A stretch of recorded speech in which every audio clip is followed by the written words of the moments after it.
परम पिता परमात्मा पूर्ण ब्रह्म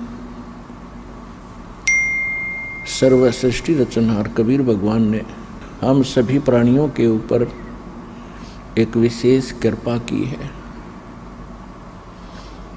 उन्होंने स्वयं आकर के हमें ये ज्ञान कराया है कि हम क्यों जन्म रहे हैं, क्यों मर रहे हैं। जिस संपत्ति और जिस संतान को हम सुरक्षित रखने के लिए दिन रात प्रयत्नशील रहते हैं और हमारी आंखों के सामने ये सब नष्ट हो जाता है, ये क्या कहानी है। पुण्यात्माओं, हमें कोई ये ज्ञान देने वाला नहीं था, जिस कारण से हमें इसका कोई विकल्प दिखाई नहीं दिया। हमने ये एक फाइनल मान लिया, जन्म और मृत्यु होगी, बच्चे होंगे, इनकी परवरिश कर दें, इनका विवाह कर दें, इनको रोजगार मिल जाए, इनको संतान हो जाए, फिर हम बेशक मर जाएं, ये और भी तो मर ही रहे। और हम संतान की इच्छा किस लिए करते हैं कि हमारा वंश चले, मेरा नाम चले। तो परमात्मा ने आके बताया है कि जिस वंश की आशा में आप संतानों उत्पत्ति करते हैं या जिनको संतान नहीं होती, वो इतना बेसब्रा हो जाता है किसी भी प्रकार परमात्मा एक संतान दे। वो भगवान भी बाद में मांगता है, पहले भगवान से संतान ही मांगता है। तो परमात्मा हमें याद दिलाते हैं कि कुछ तुम पीछे और कुछ भविष्य में झांको। आप केवल वर्तमान में ही सीमित हो गए हो। यदि हम अपने भूत में झांकते हैं, बैक में देखते हैं, तो क्या बताते हैं परमात्मा ने स्वयं आकर अपनी प्यारी आत्मा गरीबदास जी को ज्ञान दिया है। उन्होंने क्या बताया है, भाई आगे गए ना बावड़े, आगे यानी जो पहले जा चुके हैं, आगे गए ना बावड़े, ये रहते भी सब जाही, बिन साहिब की बंदगी कहीं ठोर ठिकाना नहीं। हमारे दादे परदादे चले गए, उनका कहीं नामो निशान नहीं। अब वो ना जाने किस प्राणी के शरीर में दुख पा रहे होंगे, और वो ये आशा किए बैठे थे मेरा कुल चले। उनका कुल भी चल गया, उनको क्या मिला, और उनसे पहले का कुल कहाँ गया जो सारा मर चुका है, नामो निशान नहीं इनका। तो यहां परमात्मा बताते हैं हमें समझाने के लिए, क्या मांगो कुछ थिर न रहाई, ये देखत नैन चला जग जाई, 1 लख पूत 1.25 लाख नाती, उस रावण के दीवान बाती। आप एक संतान प्राप्त करके यदि बधाई बांट भी लोगे 2 दिन, परमात्मा कहते हैं रावण के तो 1 लाख थे, 1 लाख पुत्र थे, और आज उसके कोई दीपक लगाने वाला शेष नहीं, उसका नामो निशान, कुल भी समाप्त, रावण भी अंत, और राज भी गया। तो हमें परमात्मा ये याद दिलाना चाहते हैं, ये तो आपको याद दिलाए कि पहले यानी पीछे जो कुछ हो चुका है उसकी ये दशा है। वर्तमान में आप देख ही रहे हो, यहाँ कोई प्राणी सुखी नहीं, और सभी की आशा इच्छा होती है मैं करोड़पति बनूं, घना धनी हो जाऊं, बढ़िया कोठी बनाऊं, एक कार ले लूं, जग में मेरी इज्जत हो। क्योंकि हमने इतनी ही पढ़ाई पढ़ रखी अभी तक, तो परमात्मा कहते हैं ये सब कुछ भी हो गया। ऐसे बहुत हैं जिनके पास कोठियां हैं, उनके पिछले पुण्य संस्कार से बड़ी बड़ी कारें हैं, उनके पास संपत्ति भी बहुत है, और आप देख भी रहे हैं कि एक पल में ना जाने किसकी मृत्यु हो जाती है। बड़े बड़े सेठ अपने ही हेलीकॉप्टर के अंदर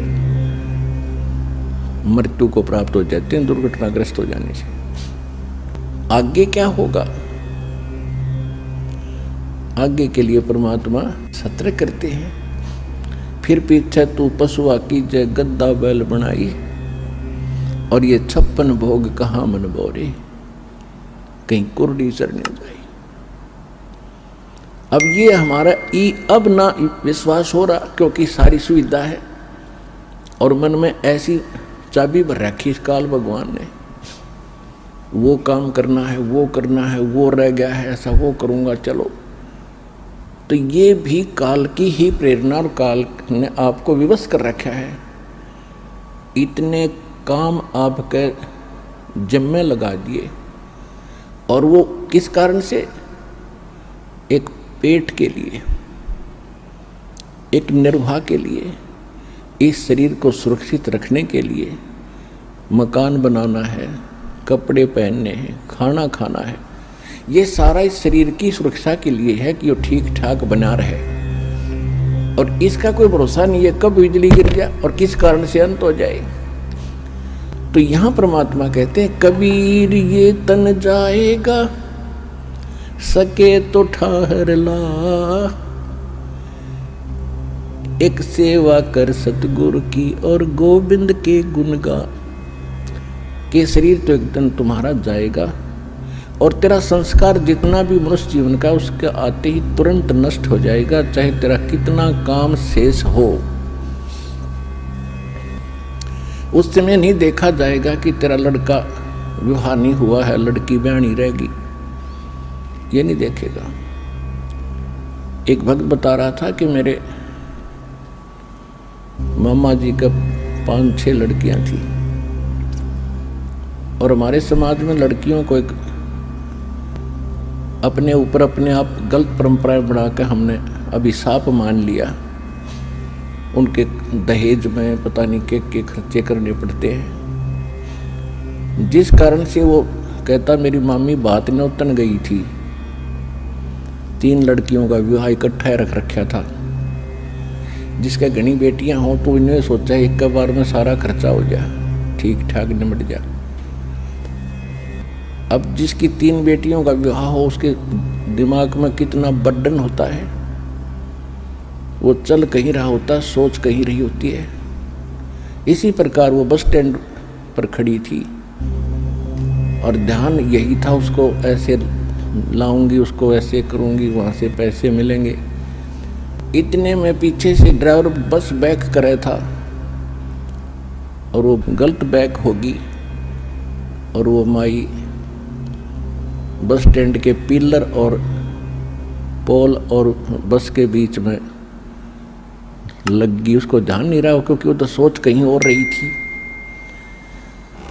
वहीं मृत्यु को प्राप्त होगी।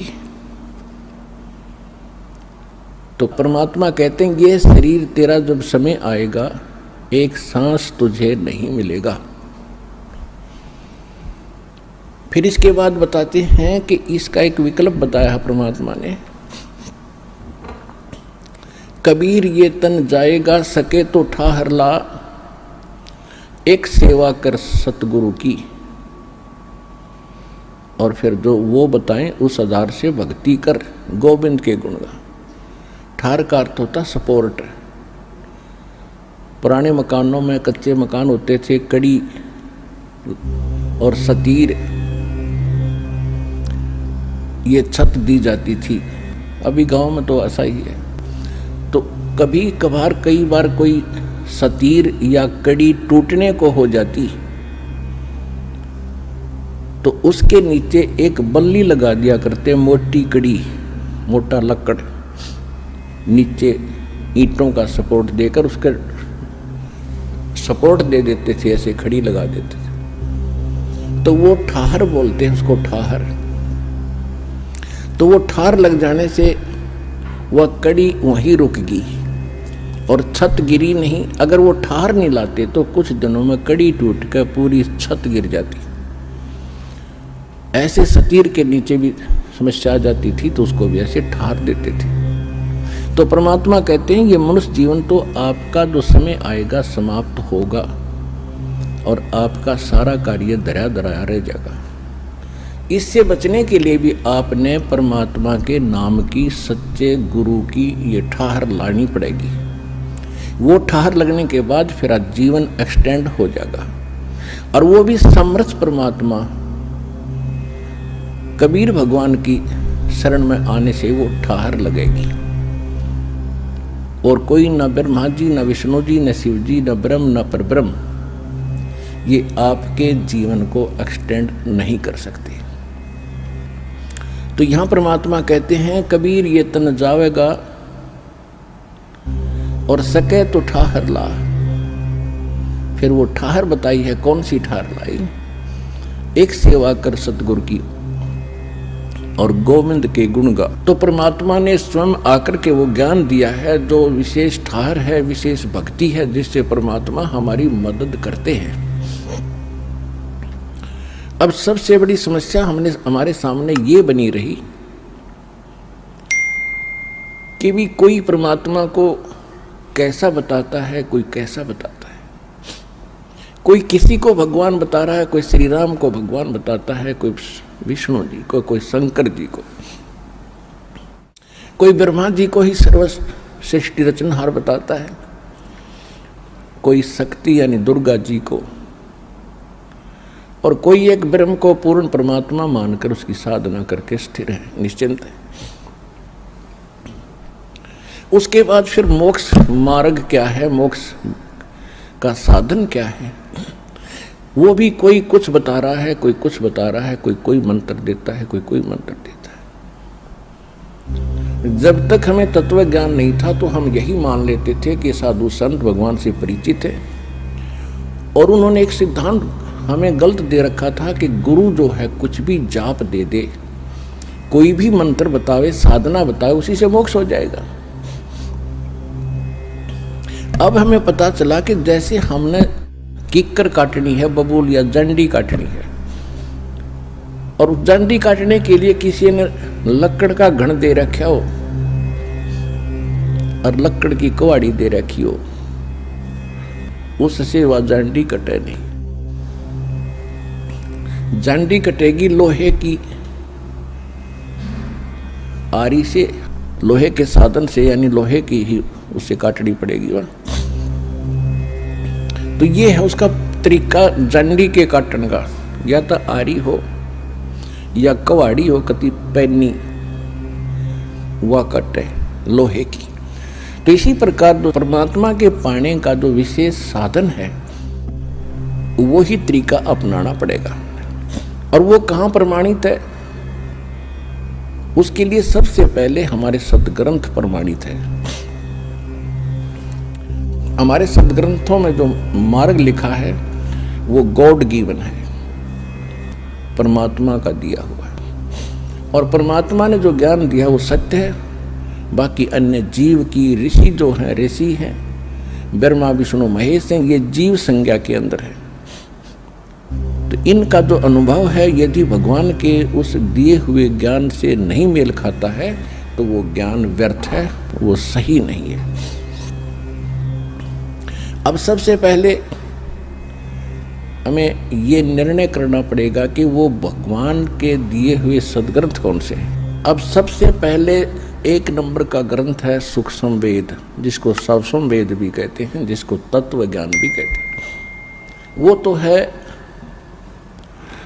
ऑल इन वन, यानी उसमें तो कंप्लीट स्पिरिचुअल नॉलेज है। लेकिन सूक्ष्म वेद आपने सुना नहीं और कभी देखा नहीं तो ये इस पर अविश्वास होता है। इसलिए हमने सबसे पहले उन सदग्रंथों से ही प्रमाणित करना पड़ता है जिनको आप आज तक सत्य मानते रहे। सूक्ष्म वेद के बाद हैं 4 वेद, यजुर्वेद, ऋग्वेद, सामवेद और अथर्ववेद। इन्हीं चारों वेदों का निष्कर्ष श्रीमद् भगवत गीता, ये है गॉड गिवन स्पिरिचुअल नॉलेज।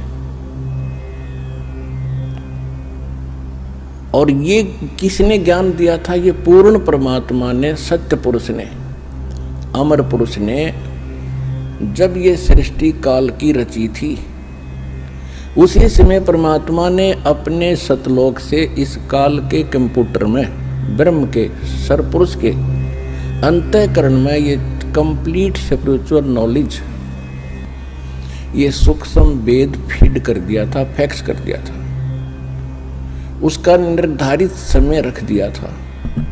उसके बाद ये सृष्टि रची गई। ब्रह्मा विष्णु शिव जी का जन्म हो चुका था।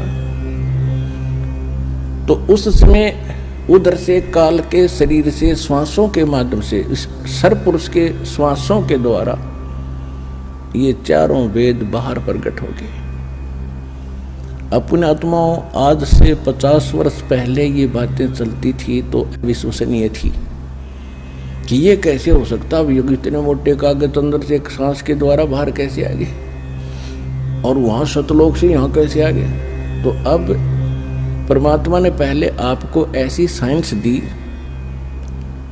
और जो साइंस आपकी भौतिक साइंस है, परमात्मा की साइंस इससे भी कई गुना सूक्ष्म और एक्यूरेट है, एफिशिएंट है। जैसे ही आप कहीं से भी, अब जैसे आजकल तो बहुत सिस्टम हो गया, पूरे के पूरे ग्रंथ कंप्यूटर में डाउनलोड कर देते हैं 1000 किलोमीटर दूर,